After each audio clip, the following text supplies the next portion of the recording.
কালীঘাটে গিয়ে হলো এক নতুন অভিজ্ঞতা। কিছুদিন আগেই মা আর আমি মিলে চলে এসেছিলাম কালীঘাটে মায়ের দর্শনে। হ্যালো বন্ধুরা, কেমন আছো সবাই? এবছর কিন্তু জমিয়ে ঠান্ডা পড়েছে।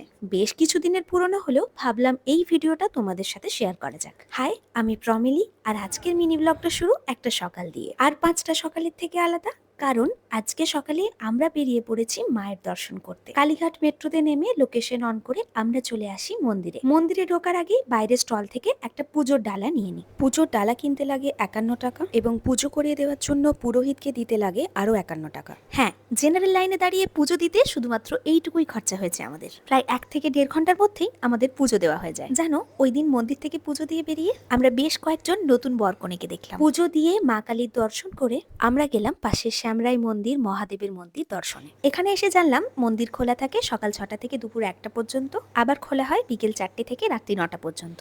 একে একে দেখলাম মায়ের কুণ্ড পুকুর, ভোগের ঘর। সকাল সকাল মাকে সাথে নিয়ে মায়ের দর্শন করে মনটা এত ভালো হয়ে গেল, সত্যি মনে হচ্ছিল আমাদের এই ব্যস্ততম জীবনের একটা দিনের কমপক্ষে একটা বেলাও যদি আমরা এইভাবে কাটাতে পারি, তাহলেই মনে হয় জীবনের সব দুশ্চিন্তা, খারাপ লাগা থেকে দূরে থেকে আবার নতুন করে খুঁজে পাবো আমার আমিটাকে।